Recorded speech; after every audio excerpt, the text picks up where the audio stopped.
Terima kasih Anda kembali menyaksikan iNews Prime. Pemirsa, ahli digital forensik Rismon Syarnipar melaporkan Presiden ke-7 RI Joko Widodo ke Polda Daerah Istimewa Yogyakarta.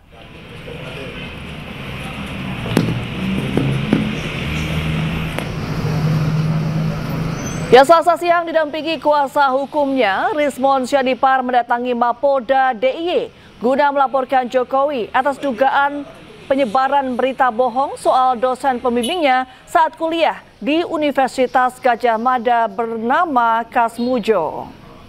2017 lalu saat di Fakultas Kehutanan UGM, Jokowi menyebut Kasmujo sebagai dosen pembimbing skripsinya. Namun pada Mei 2025, Kasmujo menyebut dirinya bukan dosen pembimbing skripsi, melainkan dosen pembimbing akademik. Namun pernyataan berbeda lagi diungkap Kasmujo saat ditemui Rismon di rumahnya di Pogung, Sleman, yang menyebut dirinya bukan pembimbing akademik karena masih asisten dosen. Terkait hal tersebut, Rismon meminta laporannya ditindaklanjuti dan Jokowi diperiksa sebagai terlapor. Ya kita harus tahu, ya makanya kita laporkan dugaan penyebaran berita bohong. Dan ingat, pada saat itu konteksnya adalah Jokowi masih seorang presiden tahun 2017. Harusnya sebagai presiden yang merupakan tiang moralitas bangsa, itu tidak boleh menyebarkan berita bohong, harus jujur, begitu loh. Ya, sementara itu Presiden ke-7 Republik Indonesia Joko Widodo menduga ada agenda politik besar di balik isu ijazah palsu. Jokowi pun enggan untuk menunjukkan ijazah asli miliknya di luar persidangan.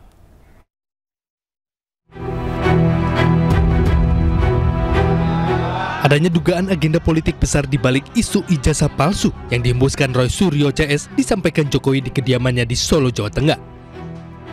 Sementara itu, terkait perkembangan kasus ijazah palsu yang naik penyidikan, Jokowi menyerahkan pada proses hukum di Polda Metro Jaya. Palsu ini untuk mengaburkan legasi Pak Jokowi, tanggapannya? Saya berperasaan memang kelihatannya ada agenda besar politik di balik isu-isu ini, ijazah palsu, isu pemakzulan. Ini perasaan politik saya mengatakan ada agenda besar politik untuk menurunkan reputasi politik, untuk mendowngrade yang ya buat saya biasa-biasa aja lah. Termasuk isu yang untuk pemakzulan Mas? Termasuk itu, ya. Jadi ijazah palsu, pemakzulan Mas Wapres, saya kira ada agenda besar politik.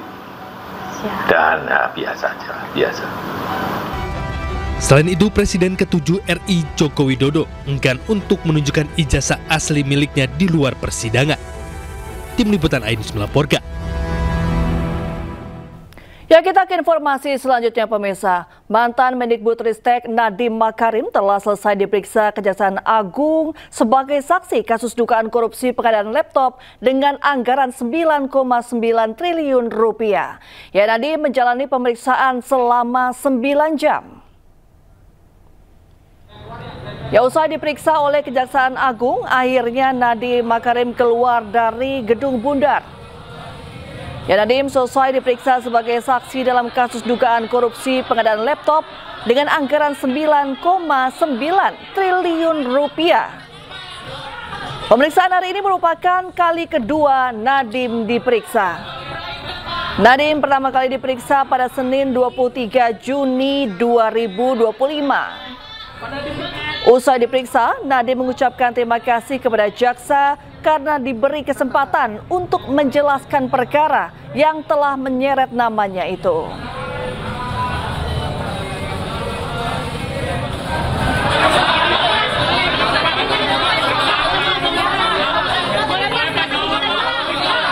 Warahmatullahi wabarakatuh. Saya baru saja selesai panggilan kedua saya. Dan saya ingin berterima kasih sebesar-besarnya kepada pihak kejaksaan karena memberikan saya kesempatan untuk memberikan penerangan terhadap kasus ini. Terima kasih sekali lagi untuk teman-teman media. Izinkan saya kembali ke keluarga saya. Terima kasih. Ya, sementara itu pemirsa, pihak Gotoh merespon kasus dugaan korupsi pengadaan laptop yang menyeret Nadiem Makarim sebagai saksi. Pihak Gotoh menyatakan Nadiem sudah tidak terlibat dalam operasional dan manajemen perseroan sejak 2019 dan Gotoh tidak terlibat pengadaan laptop yang kini tengah diselidiki. Pertanyaan dari media terkait kasus dugaan korupsi pengadaan Chromebook di Kementerian Pendidikan, Kebudayaan, Riset dan Teknologi atau Kemendikbudristek. Kami dari Gotoh tentunya menghormati proses hukum yang sedang berjalan sebagai bagian dari upaya kami untuk mendukung penegakan hukum di Indonesia. Dan tentu kami Gotoh bersikap kooperatif dan mengikuti arahan dari pihak yang berwenang. Dan dapat kami informasikan pula bahwa Saudara Nadiem Makarim sudah tidak menjadi pejabat eksekutif maupun karyawan di PT Aplikasi Karya Anak Bangsa atau yang dikenal saat itu sebagai Gojek, di mana sejak Oktober 2019 yang bersangkutan telah mengundurkan diri dari posisinya sebagai Presiden Komisaris dan sama sekali tidak terlibat dalam operasional maupun manajemen dari perseroan. Dan selama masa jabatan beliau sebagai Menteri Pendidikan, Kebudayaan, Riset, dan Teknologi, memang perseroan tidak memiliki keterlibatan. Ya, dan pemirsa, untuk mengetahui informasi selengkapnya kami telah terhubung dengan jurnalis iNews Hadisti Nur Arifah di Gedung Kejaksaan Agung RI Jakarta. Selamat malam Hadisti. Pukul berapa Nadiem selesai diperiksa Kejaksaan Agung dan ada fakta baru apa dari pemeriksaan hari ini? Ya, baik, selamat malam Reni dan juga pemirsa. Terkait tadi pukul berapa Nadiem selesai diperiksa. Tadi Nadiem selesai diperiksa di Kejaksaan Agung Republik Indonesia sekitar pukul 18 waktu Indonesia Barat, di mana kurang lebih proses pemeriksaan ini berlangsung selama 9 jam yang dimulai dari pukul 9 pagi tadi. Dan terkait apa saja pemeriksaan yang dijalani oleh Nadiem ini adalah Nadiem dimintai keterangannya sebagai saksi dalam kapasitasnya sebagai menteri di periode 2019 hingga 2022 terkait pengadaan laptop Chromebook di lingkungan Kementerian Pendidikan, Kebudayaan, Riset dan juga Teknologi.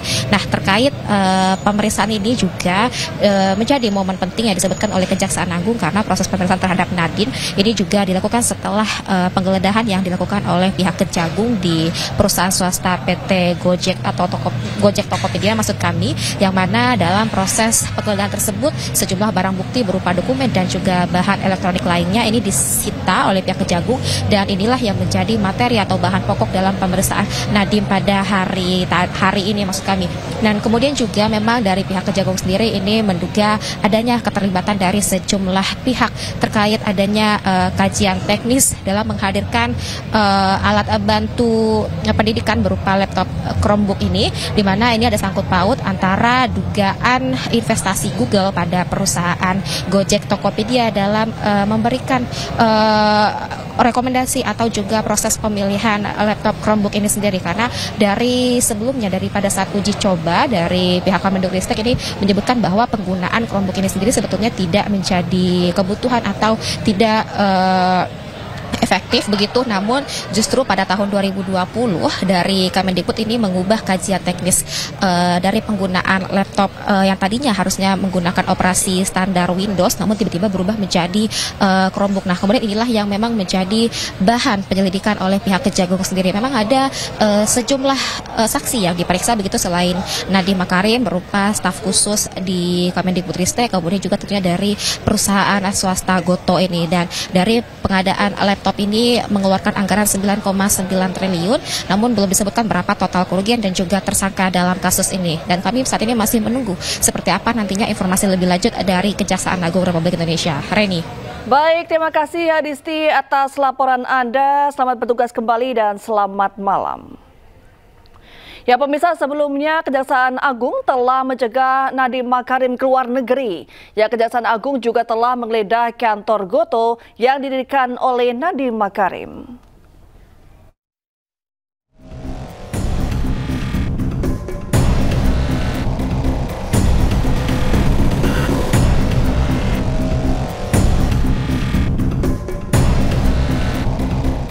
Nama Nadiem Makarim terseret dalam dugaan korupsi pengadaan laptop di Kemendikbudristek saat dirinya menjabat sebagai menteri.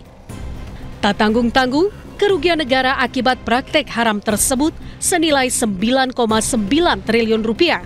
Akibat dugaan tersebut, Kejaksaan Agung mencegah Nadiem ke luar negeri selama 6 bulan ke depan sejak 19 Juni 2025.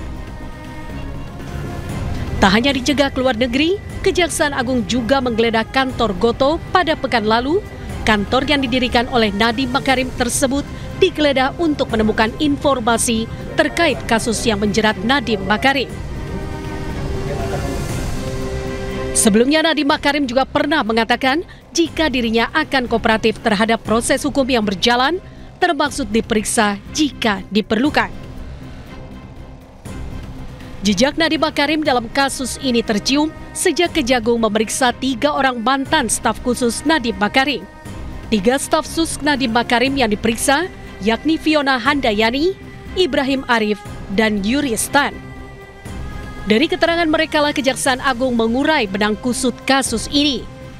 Hingga akhirnya Kejaksaan Agung memutuskan untuk mencegah Nadiem Makarim ke luar negeri, bahkan memeriksa Nadiem untuk kesekian kalinya.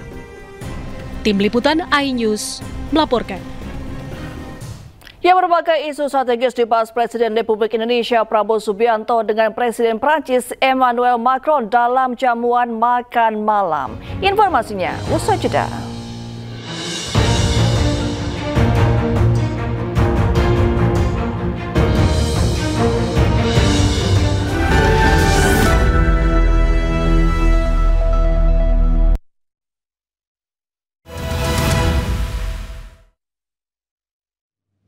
Beberapa hal penting sebagai rilis pada malam hari ini perlu kami sampaikan bahwa penyidikan ini telah berlangsung kurang lebih 2 bulan sejak 20 Mei 2025.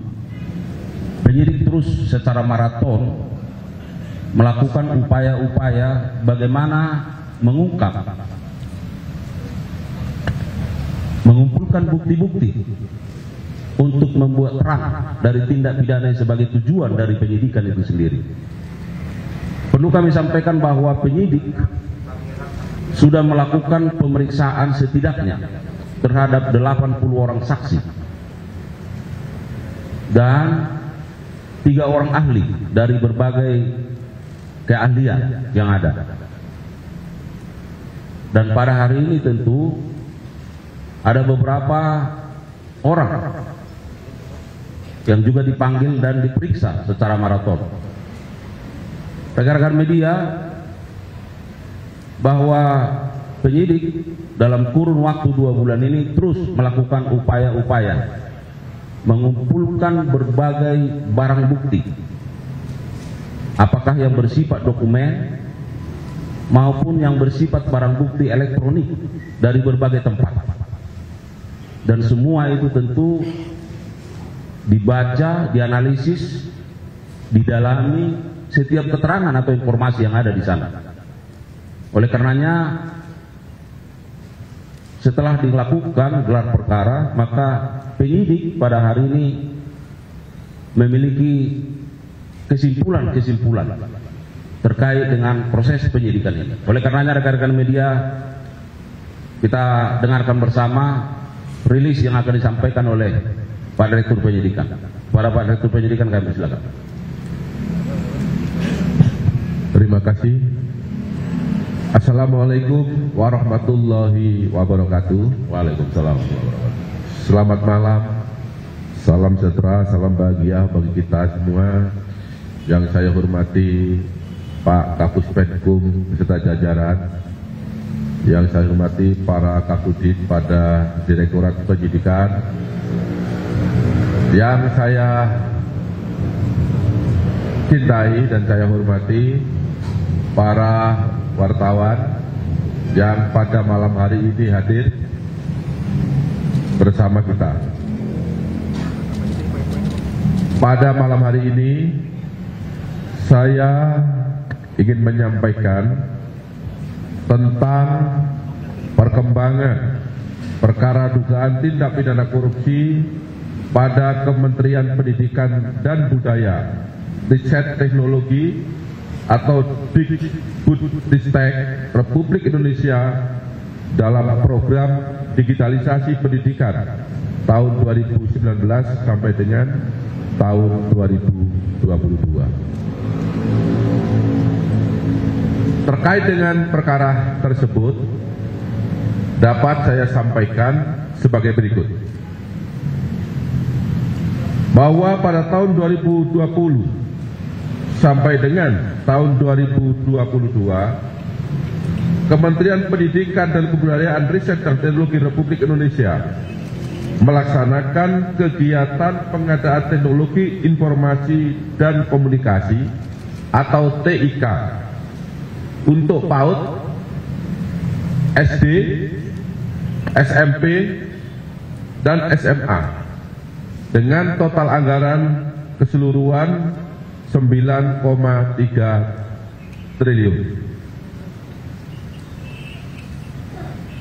Dana tersebut bersumber dari APBN pada Satuan Pendidikan Kemendikbudristek dan DAK yang tersebar hampir di seluruh kabupaten dan kota di Indonesia dengan tujuan untuk dapat digunakan anak-anak sekolah termasuk daerah 3T, yaitu terdepan, terluar, dan tertinggal sebanyak 1.200.000 unit.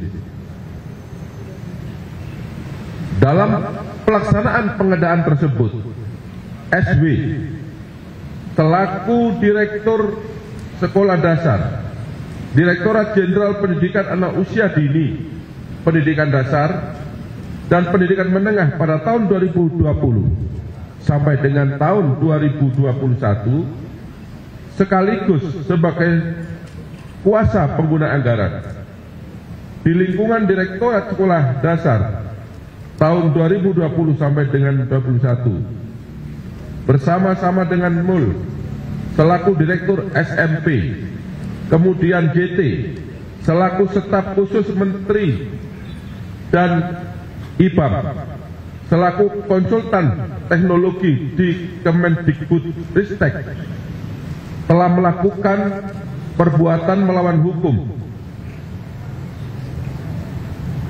menyalahgunakan kewenangan dengan membuat petunjuk pelaksanaan yang mengarah ke produk tertentu, yaitu Chrome OS, untuk pengadaan teknologi informasi dan komunikasi atau TIK dengan menggunakan Chrome OS pada tahun anggaran 2020 sampai dengan tahun 2022, sehingga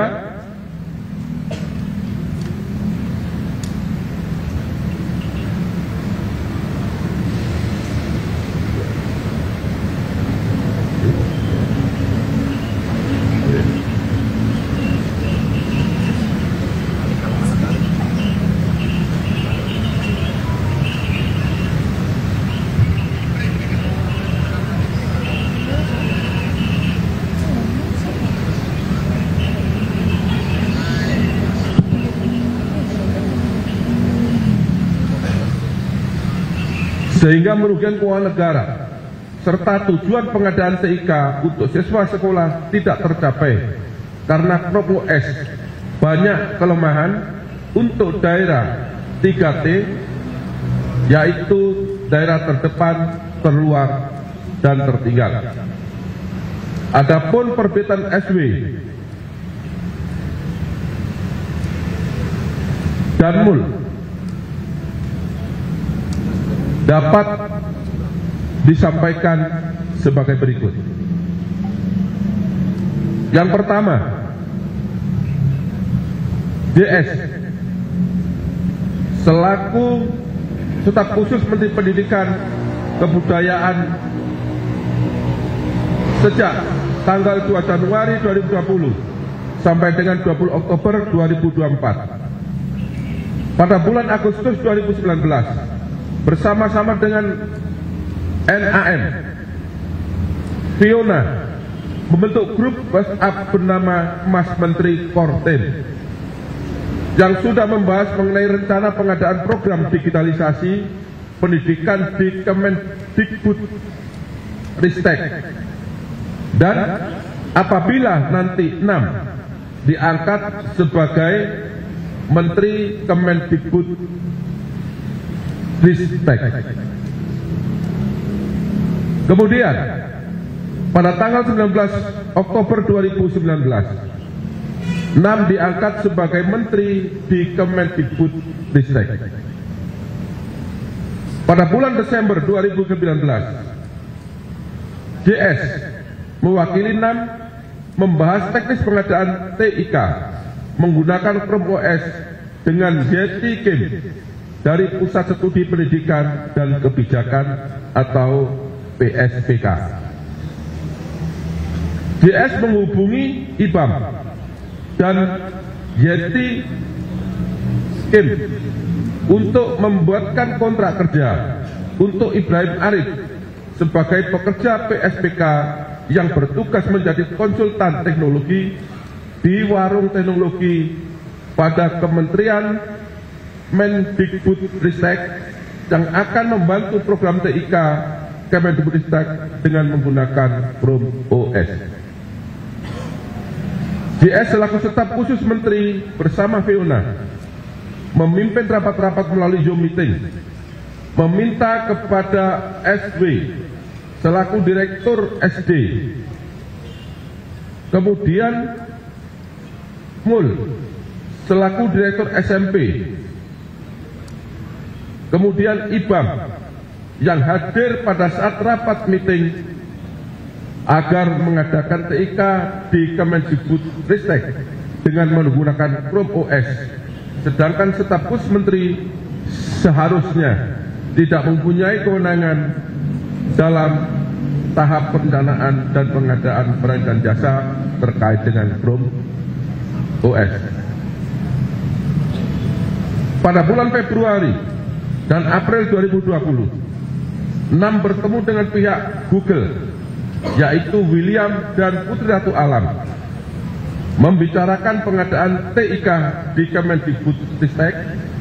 Selanjutnya JS menindaklanjuti perintah 6 untuk bertemu dengan pihak Google tersebut.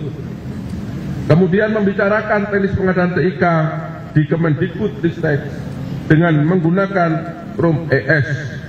Di antaranya juga saat itu dibahas adanya co-investment sebanyak 30% dari Google untuk Kemendikbud Ristek.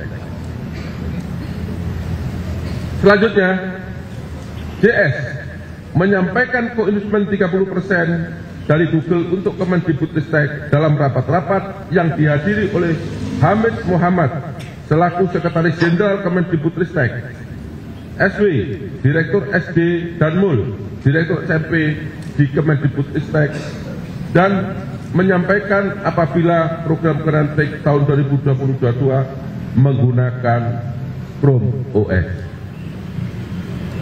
Pada tanggal 6 Mei 2020, JS bersama dengan SW, bersama dengan Mul, kemudian IBAM dalam rapat Zoom meeting yang dipimpin secara langsung oleh 6, yang dalam rapat Zoom meeting tersebut 6 memerintahkan laksanakan pengadaan TIK atau TIK tahun 2020 sampai dengan tahun 2022 dengan menggunakan Chrome OS dari Google, sedangkan saat itu pengadaan belum dilaksanakan. Kemudian IBAM yang saat itu sebagai konsultan teknologi sudah merencanakan bersama-sama dengan 6 sebelum menjadi Menteri Pendidikan dan Kebudayaan menggunakan produk operating system tertentu sebagai satu-satunya operating system di pengadaan TIK tahun 2020 sampai dengan tahun 2022, dan mengarahkan tim teknis mengeluarkan hasil kajian teknis berupa Chrome OS dengan rangkaian perbuatan sebagai berikut. Yang pertama, pada awal 2020, IPAM, kemudian JS dan NAM bertemu dengan William dari pihak Google untuk membahas produk Google berupa Workspace, berupa Chrome OS untuk pengadaan TIK di Kemendikbudristek tahun 2020 sampai dengan 2022. Pada tanggal 17 April 2020, IPAM sudah mempengaruhi tim teknis dengan cara mendemonstrasikan Chromebook pada saat Zoom meeting dengan tim medis. Tim teknis. Pada tanggal 6 Mei 2020, IPAM hadir bersama dengan JS, SW, dan MUL dalam rapat Zoom meeting yang dipimpin langsung oleh NAM, dan dalam rapat Zoom meeting tersebut NAM memerintahkan laksanakan pengadaan TIK tahun 2020 dan sampai dengan tahun 2022 dengan menggunakan Chrome OS dari Google, sedangkan pada saat itu pengadaan TIK belum dilaksanakan. Oleh karena ada perintah dari NAM untuk laksanakan pengadaan TIK tahun 2020-2022 dengan menggunakan Chrome OS dari Google, sehingga IPAM tidak mau menandatangani hasil kajian teknis pertama yang belum menyebutkan Chrome OS dalam pengadaan TIK di Kemendikbudristek, sehingga dibuatkan kajian yang kedua yang sudah menyebutkan operating system tertentu, serta diterbitkan buku putih atau review hasil kajian teknis yang sudah menyebutkan operating system tertentu, yaitu Chrome OS dengan acuan pelaksanaan pengadaan TIK tahun 2020 sampai dengan tahun 2022. Kemudian ketiga, SW selaku Direktur Sekolah Dasar, Direktur Jenderal Pendidikan Anak Usia Dini, Pendidikan Dasar dan Pendidikan Menengah pada tahun 2020 sampai dengan tahun 2021, sekaligus sebagai kuasa pengguna anggaran di lingkungan Direktorat Sekolah Dasar tahun anggaran 2020 sampai 2021. Dan saat ini yang bersangkutan menjabat sebagai fungsional media pada Direktorat SMA. Pada tanggal 6 Mei 2020, SW hadir bersama dengan MUL, JS, kemudian IPAM dalam rapat Zoom meeting yang dipimpin NAM. Yang dalam rapat Zoom meeting tersebut NAM memerintahkan laksanakan pengadaan TIK tahun 2020-2022 dengan menggunakan Chrome OS dari Google. Dan saya ulangi lagi, dalam rapat tersebut yang dihadiri oleh 4 orang tadi, pengadaan TIK ini masih belum dilaksanakan. Pada tanggal yang sama, tanggal 6 Juni 2020, dalam kegiatan rapat dengan tim teknis untuk meminta tim teknis segera menyelesaikan hasil kajian teknis,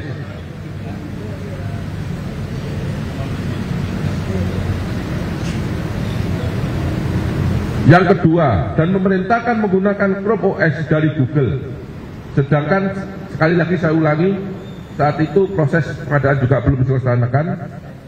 Selanjutnya pada tanggal 30 Juni 2020, bertempat di Hotel Arosa, Jalan Veteran Bintaro, Jakarta Selatan, SW menemui temannya bersama Iksan Tanjung, menyuruh Bambang Hadi Waluyo selaku pejabat komitmen pada Direktorat SD tahun 2020 agar menindaklanjuti perintah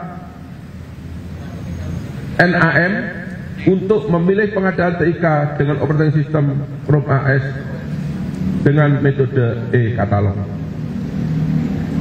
Pada tanggal yang sama, tanggal 30 Juni 2020, SW mengganti Bambang Hadi Waluyo dengan PPK sebagai PPK dengan PPK yang baru bernama Wahyu Haryadi, karena Bambang Hadi Waluyo dianggap tidak mampu melaksanakan perintah NAM untuk pengadaan TIK dengan menggunakan Chrome OS.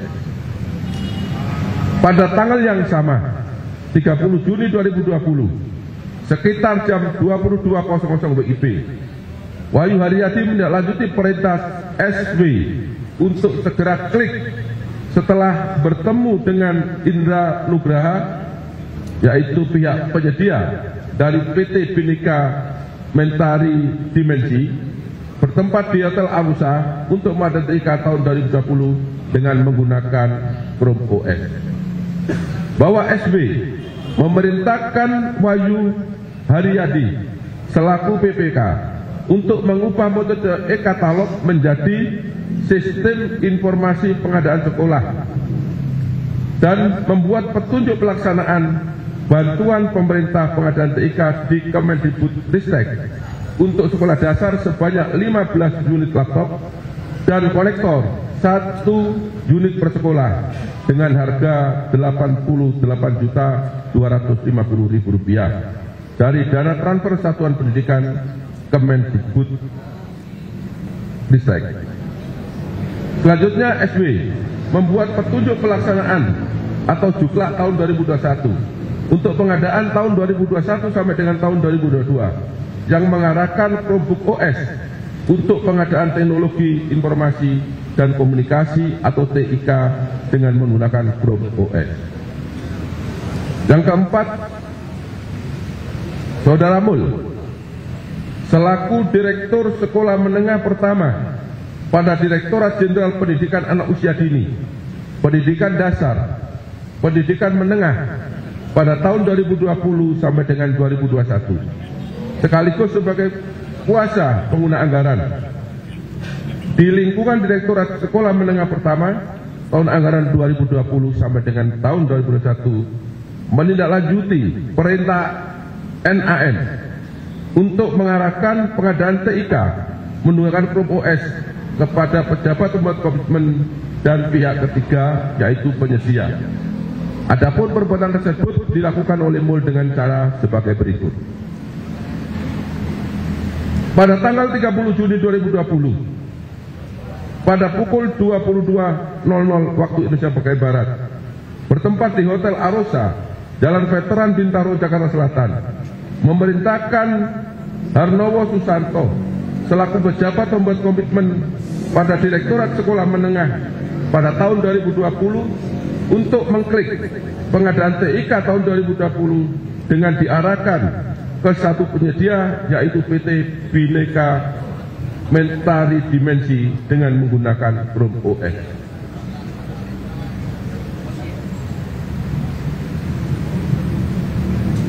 Bawah MUL membuat petunjuk teknis pengadaan peralatan TIK Sekolah Menengah Pertama tahun 2020 yang mengarahkan Chrome OS untuk pengadaan teknologi informasi dan komunikasi atau TIK menggunakan Chrome OS pada tahun 2021 sampai dengan 2022 sebagai tindak lanjut dari Peraturan Menteri Pendidikan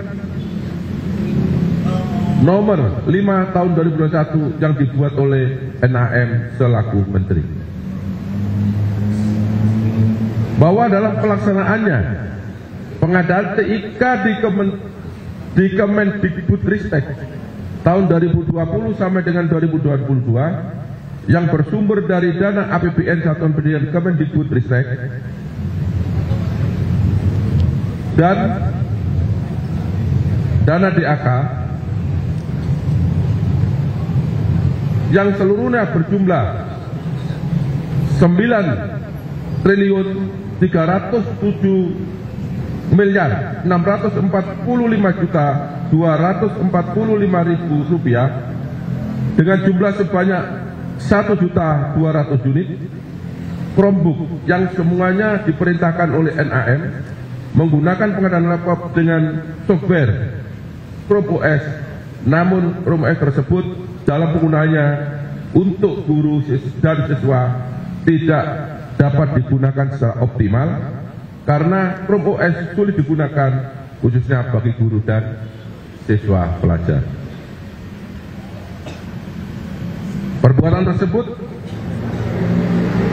melanggar ketentuan yaitu pasal 1 angka 14 junto pasal 42 ayat 1 junto pasal 43 ayat 1 Undang-Undang Nomor 30 Tahun 2014 tentang Administrasi Pemerintahan.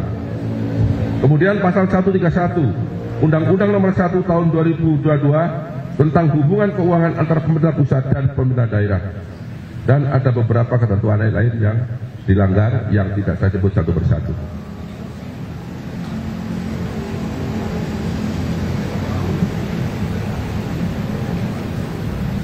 Bahwa perbuatan tersebut di atas bertentangan dengan ketentuan pasal 2 ayat 1, kemudian ketentuan pasal 3, junto pasal 18 Undang-Undang Nomor 31 Tahun 1999 sebagaimana diubah dengan Undang-Undang Nomor 20 Tahun 2021 tentang pemberantasan tindak pidana korupsi, junto pasal 55 ayat 1 ke 1 Kitab Undang-Undang Hukum Pidana. Akibat perbuatan tersebut, negara mengalami kerugian sekitar 1.980 miliar rupiah. Kemudian terhadap keempat orang tersebut berdasarkan alat bukti yang cukup, maka pada malam hari ini penyidik menetapkan yang bersangkutan sebagai tersangka. Terhadap keempat orang tersebut, yang pertama, Saudara Mul dilakukan penahanan rutan di Rutan Salemba Cabang Kejaksaan Agung untuk 20 hari ke depan berdasarkan surat perintah nomor 43 tanggal 15 Juli 2025. Kemudian terhadap tersangka SW dilakukan penahanan di rumah tahanan Salemba Cabang Kejaksaan Agung Republik Indonesia berdasarkan surat perintah penahanan nomor 45 tanggal 15 Juli 2025. Kemudian untuk Ibrahim Arif yang bersangkutan